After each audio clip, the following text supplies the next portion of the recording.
birinchi o'p so'zlaydiganimiz Urumchidagi ma'lum oliy maktabga o'qishga borgan bir qiz savolashning o'z beshidan o'tgan qo'rqinchli kechirmishi.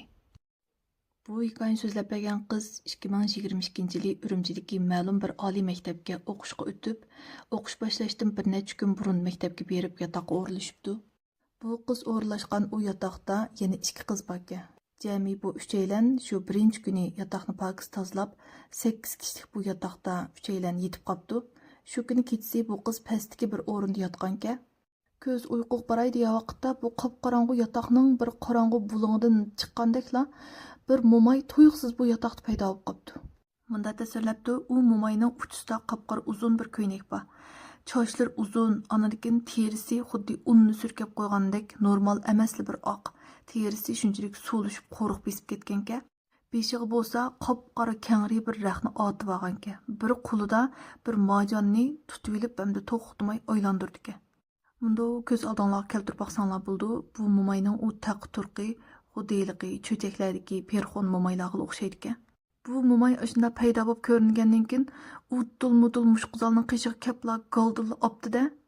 Sen nimishqa bu yerda yotsan, sen kim ruxsat qildi deginicha bu qizning qo'llarini shunchalik qattiq siqib ketibdi. Gelining bunda qattiq bo'g'ilishidan nafas ololmay qolgan qiz tipirlab voqirmoqchi bo'lsa ovoz chiqmay shunchalik qiynalib ketibdi. Endi bu qiynalish jarayonida endi nafas ololmagandan g'alati ovozlarni chiqarishga boshlabdi.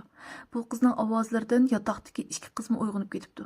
Bular gerçi uyg'ongan bo'lsa-mu, ammo chiroqni yoqib bo'lmaydi. Bu yotoqning barliq chiroqlarini u vaqtda o'chirib oldi-ka. Shunga bu qizlar bo'ldi uxlayli deb bir-biriga tasalli berishib uxlab qopdi. Atsa qopib bu uchaylan bu yotoqni yana bir qur pak tozalagandan keyin yozsa, hamda ikkinchi kuni kechasi hech qanday ish yuz bermabdi. Oradan bir necha kun o'tgandan keyin bu qizning bir yaqin do'stimi mush maktabga o'qishga kelibdi. Shuning bilan shu do'stim bilan birga yotaman deb yotiqini pastdagi bir yotoqqa yo'tkabdi. U yotoqda 8 qiz to'liqga. Bu qiz xiyolda endi men yotoq almashgandan keyin hech nima bo'lmas deb o'ylabdi. Yo'q, lekin pastda yotsam yana qor besib qolmasin deb atayin ustungi karvatni tanlab o'shaga o'rlashibdi. Shu yangi yotoqqa o'rlashgan kun kechda bu qiz boldirlab uxlab qolganka, yarim kecha olganda o'zligidan uyg'onib ketibdi. Voy bu nim uyg'onib ketadigan deb o'ylab tursa, eshik ichilibla, hali qo'rqinchli mo'may shunda tez suratda itilib kelib bu qizning qo'llarini yana bo'g'ishga boshlabdi-da. Men sana oldin qitim ogohlantirish bersam, nimishqa gapimni anglamaysan. Men seni bugun cho'qqim bo'g'ib o'ltirib yetman, deydi-ki hiliqi mo'may bu qizni qattiq bo'g'ib turib. U kuni hamda bu qiz ichida bir nimalarni deb yurib, hiliqi mo'mayni tillab yurib, shunchalik tezda u mo'mayning changildan qutulgan bo'pti. Lekin endi bu qizning atrofida shunda g'alati ishlar yuz berishga boshlabdi. Buning ichidagi eng ko'rinarliki bularning sinfidagilar endi navbatlashib tozalik qilganda, har qitim tozalik navbati mush qizga kelgan vaqtda sinfning bulon pushqoqlarini pok tozalab, bu sinfdan chiqib ketadigan vaqtda, ya'ni aynakdek pok tavba olib yetib chiqib ketsa, bu qizning tozaligi o'tmaydi ekan.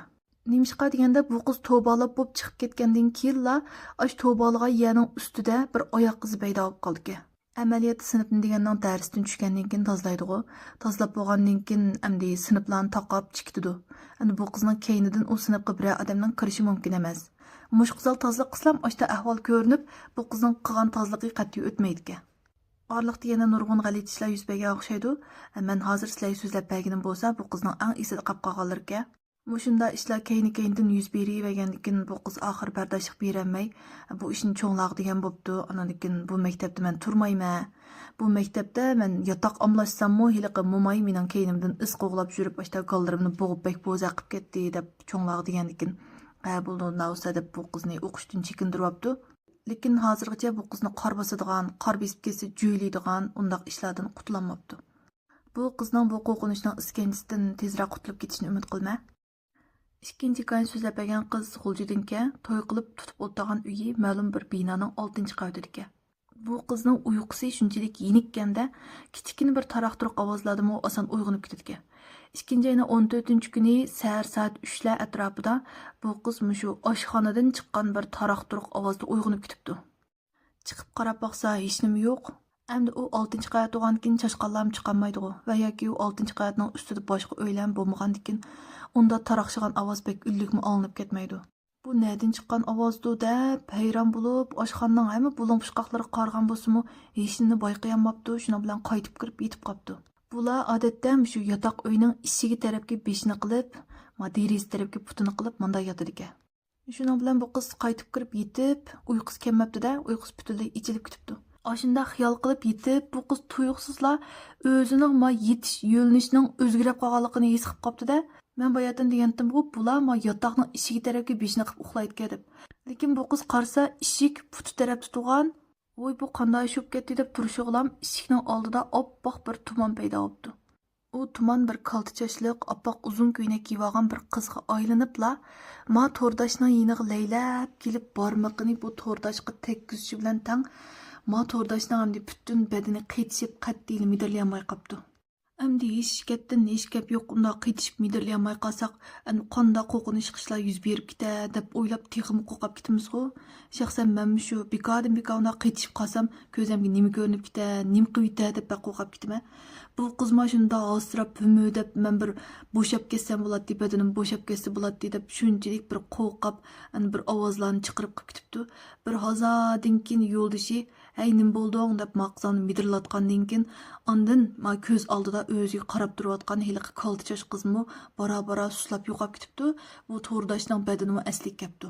U kuni kechdan qo'rqib ketgandan bo'lgan ishlarni yo'ldoshiga so'zlab berishga betinamabdi. Atsi tong salikda soat 6 bilan ayol ikkisi ishga minib, ishga ketib berish yo'lida yo'ldoshiga ko'rganlarini deb bersa, yo'ldosh ishonmabdi. Atsi yana o'xshash yerlik vaqt soat 3lar atrofida bu qiz yana tuyuqsiz uyg'onib ketibdi. Voy bu tuyuqsiz uyg'onib ketdim-ku deb oshxonaga kirib suv ichib olsa, oshxonaning bir tarafi shunda taroq qilib taraqshib ketibdi. Xuddi bir cho'chqan kirib olgandeklar. U holatdan qo'rqib ketib joyida turib yo'ldoshini chaqiribdi. Yo'ldosh chiqqandan keyin miyada bir narsa taroqshyotdi deb tushuntirib olsa, bu qizning so'l tarafidagi cho'kidan, xuddi cho'kidanning ichidagi cho'klarni bir simda ratlab sap qo'yayotgandek sharoq qilib ovoz chiqarib ketibdi. Bu tuyuqsiz chiqqan ovozdan cho'chib ketib bu qiz vaqirab ketibdi, lekin yo'ldoshi o'zining hech nimani anglamaganligini debdi. Qaytib kirib yetibla uxlab qopti. Tushida bu qiz o'zini cho'nglarning uyida ko'ribdi. Bu cho'nglarning uyi pinfangdika, bu qiz shu uzum barangning ostida turganka, tuyuqsizlan bu barangning ustidan bir narsa ko'p qiplam oldiga tushibdi. Bu nima amdi deb inchikilab qarsa, hiliq barangning ustidan tushgan g'alati narsa asta-asta o'zgarib, bir kichik o'g'il bolaga aylanibdi. U o'g'il bola yugurib kelib bu qizning qo'lini kappida tutishiga bu qizning badallari yana qaytishib qoldi. Ko'zni ochsa, o'zining uyida, o'zining o'rnida yotgan, lekin badallari qaytishib ketibdi. Endi qanday qilaman, nimalarni ko'rib qolaman deb bu qiz uyning bulung pushqoqlariga qaraydi-ka, ko'zini yumidi-ka, ochidi-ka, bir badanim bo'shab ketsa bo'ladi deb ochta qiynalib olsa, so'l quloqining yonida bir xon qiz deb chaqiribdi. Ya'ni 2-ayning 14 va 15 uda 2 kun bu qizning o'ngida, ya'ni uxlab qolmagan holatida ochta qo'rqinch chiqishlar yuz berib ketibdi.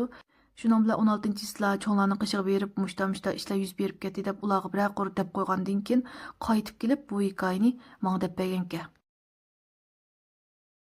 Men birinchi mezgilda so'zlagan bir hikoyani deb bergan bir bola bor. Shu bola 4 kunning oldida yaqinda bir g'alati ish yuz berdi deb shu ishni so'zlab qoldirib qo'yibdi-ki, anglab baqsam xil g'alati odamning qalbini o'tmaydigan bir ishga shuni sizlarga deb beray. 4-5 kunning oldida bir kuni kechda yerlik vaqt 8-9lar atrofida o'zining mahallasidan yana bir mahallaga suv akagil minibdi. Bo'rvoy mashinaning keyniga 7-8 tal suv to'g'ini tashlab, shu suv akildigan mahallaga beribdi-da. Endi u mundaq yakka.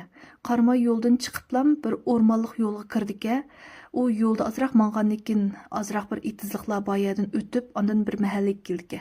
Bu mahalla endi odamlar allaqachon ko'chib ketgan, yerimini chiqib qolgan, yerimini chiqib bulanmagan, haliqi ba'zi uylarning o'gizlari yo'q, ba'zi uylarning eshik derazalari yo'q, shunda bir tashlandiq bir mahalla.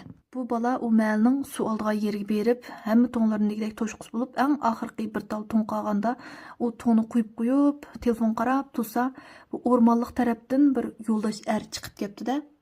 U yo'ldosh chiqiblam shunda hayron qolgan bir talaffuzda bu yerdan faqat bosma quduq orqaliqlam suv og'il bo'ladi-ku.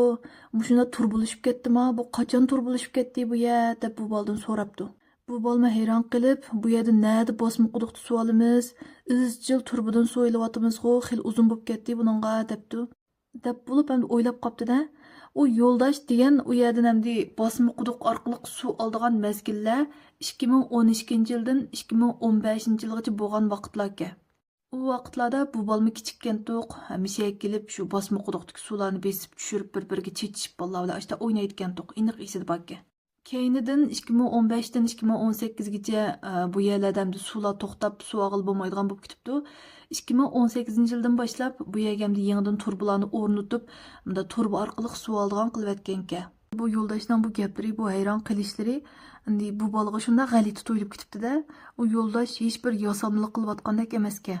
Shuning bilan bu balni o yerdan jiq qo'ydimapti. Bu ikkilan u yerdan paranglashib birdan turgandan keyin u yo'ldosh bu baldan tamaki so'rabdi. Bu bala yendiki Shangyandan bir tal chiqarib u odamga bergandan keyin u yo'ldosh odam heliq Shangyanni bir sho'rab chekib hayronlikda bu bal qarab, "Bu tamaki ajib tatliqkina" debdi. Degandan keyin ma bola taajjublanib, "Saodat qanday tamaki chekatding?" desa, "Men odatda muxur kichikman. Bizning bu atrofda Shangyan topmoq bek tez" debdi. Amaliyotda bu balaning deyishicha, shu atrofdagi do'konlarning hammasida degdek Shangyan sotadi ekan. Nimanda gaplarni qilganda bu deb hayron bo'lib, heliq yo'ldoshning butun bu kiyim-kechaklarga usti-beshiga bir qur sapsilib qarab chiqibdi. U yo'ldosh hamda bir burunqi zamondan kelib qolgandekmi emasga, u kiyim-kechaklari shunda normal. Uninggacha bu balaning suv to'ng'i to'shib qopti. Shuning bilan to'ngning og'zini itib, mashinaga silib itib, mashinani qo'zg'ab atrof qarsa, heliq yo'ldosh yo'q. Endi u atrofda bir normal o'ltiroq uy yo'q-kanda, faqat bir tashlandiq mahalla, bir o'rmonlik bor. Qaysi taraf ketganda bu deb qarab yiqibdi. Endi u yo'ldoshning birdan-bir normal qaytish yo'li bo'lsa, haliqi o'rmonlikning ichi bilan mengib, qarma yo'lga tushib, u yerda bir motosi ya mashinasi bo'lsa, shuningga o'tirib munda kessa, u normal bo'ldi. Shunga endi qayta yo'limda uchrab qolamiki deb haliqi o'rmonlikning ichidan mang'ash, shunda atrofiga zansilib qarab yiqibdi, lekin haliqi yo'ldosh yo'q. Bir normal odamning unchalik vaqt ichida hech qanday uy yo'q bir yerda unda untinsiz g'oyib bo'lib ketishi odamning aqliga sig'maydi ekan. To'rdoshlar, sizlarchi bu qanday ishdi? Unda bo'lsa bugungi hikoyam o'sha yerda oyoqlashdi. Yoqtirgan bo'lsanglar yurak berib, do'stlaringlarga taqdim qo'yishni unutmanglar. Xayr.